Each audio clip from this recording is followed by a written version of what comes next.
जी, ये हमारे पास question number 3 exercise 1.1 का लास्ट क्वेश्चन है हमारे पास। Find the values of A B C and D which satisfy the matrix equation. हमने ये जो हमारे पास इक्वेशन दी गई है एक मैट्रिक्स की, हमने इसमें से ए बी सी और डी की वैल्यू फाइंड करनी है। तो अब हम देखते हैं ये किस तरह होगा। सबसे पहले तो हमने ये जो कॉरस्पॉन्डिंग एंट्रीज़ हैं दोनों मैट्रिक्स की, इसको एक दूसरे के इक्वल लिखना है और साथ साथ हमने फाइंड करनी है वैल्यूज़। अगर हमारे पास कोई एक फॉर्म बनती है, सही क्लियर फॉर्म बनती है कि ए की वैल्यू ये आ रही है, तो हम वो वैल्यू लिख लेंगे, अपने पास नोट कर लेंगे। सबसे पहले हमारे पास है ए प्लस सी, ठीक है। ये अब पहला मैट्रिक्स का पहली एंट्री है और ये दूसरी मैट्रिक्स है। दूसरी मैट्रिक्स की पहली एंट्री क्या है? 0। ए प्लस सी दूसरी मैट्रिक्स की पहली एंट्री के इक्वल है, ठीक है। ये हमारे पास आ गया। अब हम इसको भी अरेंज करके लिख सकते हैं।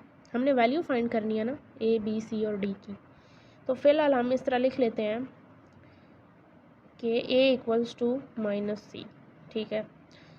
किस तरह लिखा है? हमारे पास सी ए के पास था तो ये प्लस में था, दूसरी साइड पे जाएगा तो माइनस में आ जाएगा। इसको हम नाम दे देते हैं लेट्स सपोज 1, ठीक है। अब हमारे पास इस मैट्रिक्स की ये दूसरी एंट्री है ए प्लस 2b। क्या है? ए प्लस 2b। ये किसकी इक्वल है? -7 के। अब हम इस तरह करते हैं कि ए को यहाँ ले आते हैं, ठीक है। ये सिंगल नंबर है, इसे फिलहाल इधर ले आते हैं। अब अगर हम यहाँ पे ए लाएंगे तो ये यहाँ के माइनस में आ जाएगा, ठीक है। तो हम इसको इस तरह भी लिख सकते हैं -a प्लस 7। ये हमारे पास क्वेश्चन नंबर 2 हो गई। फिर हमारे पास है ये थर्ड। ये क्या कहती है? c - 1 equals to 3। ये तो हमारे पास सिंपल सी दी भी है, c equals to 3 plus 1 which is equals to 4। अब हमारे पास हमने ये तीन चीज़ें फाइंड की हैं, ए बी और सी। इन तीनों में हमारे पास सही एग्जैक्ट फॉर्म जो आई है वो किसकी आई है? सी की आई है, ठीक है। ये हमारे पास सी की आई है, इसको हम कह देते हैं 3। अब हमारे पास ये देखें, फर्स्ट इक्वेशन में जिस तरह देखें हमारे पास सी था। अब हम अगर चाहें ए की वैल्यू फाइंड करना तो इस सी की वैल्यू हम इक्वेशन नंबर 1 में पुट कर सकते हैं। सो हम लिखेंगे put value of C in 1 to find A. हमारे पास इक्वेशन 1 क्या है? ये है, ठीक है। सी हमारे पास क्या है? 4। ए इक्वल्स टू -4, क्योंकि सी हमारे पास 4 है ना और हमारे पास पहले माइनस का साइन था, तो ए इक्वल्स टू -4। ए की वैल्यू हमारे पास क्या आ गई? -4। इसको हम कह देते हैं इक्वेशन नंबर 4। अब देखें दूसरी इक्वेशन में भी हमारे पास ए का यूज़ था। किस तरह था? ये इक्वेशन है ना हमारे पास 2b equals to -a plus 7। अब अगर हम चाहें तो ए की वैल्यू सेकंड इक्वेशन में पुट करके बी को भी फाइंड कर सकते हैं। तो हम लिखेंगे put value of 4 means A in, sorry 4 नहीं आएगा, सिर्फ ए आएगा, ए है, इन 2। क्वेश्चन नंबर 2 हमारे पास क्या है? 2b equals to -a plus 7।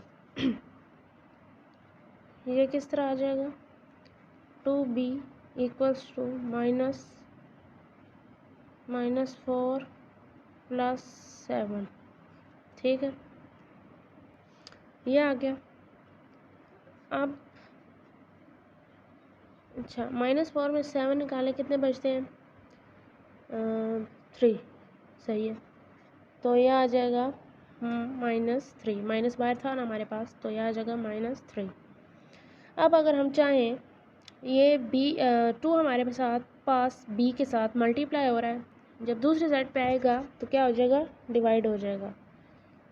तो डिवाइड हो जाएगा, तो हम इसको यहाँ पे ले आते हैं, किस लिए, बी की वैल्यू फाइंड करने के लिए। तो बी की वैल्यू हमारे पास क्या बन जाएगी, -3/2।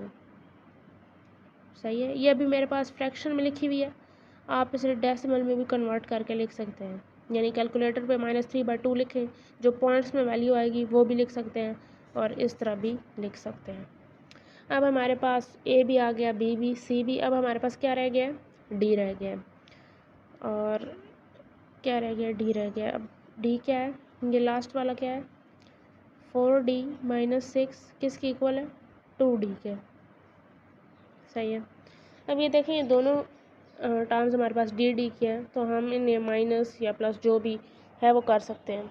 तो हम किस तरह करेंगे,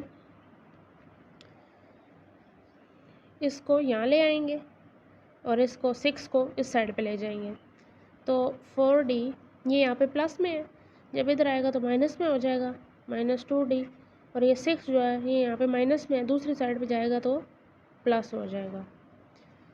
तो हमारे पास 4 - 2 निकालो, कितना बचता है, 4 - 2 = 2D और = 6। अब हम यहाँ पे इजीली इसको डिवाइड कर सकते हैं 2 से, और ये आ जाएगा हमारे पास D = 3। सो हमारे पास इस फार्मूला से सारी वैल्यूज़ आ गई। ए की वैल्यू क्या आई है, -4, बी की वैल्यू क्या आई है, -3/2, सी की क्या आई है 4, डी की क्या आई है 3।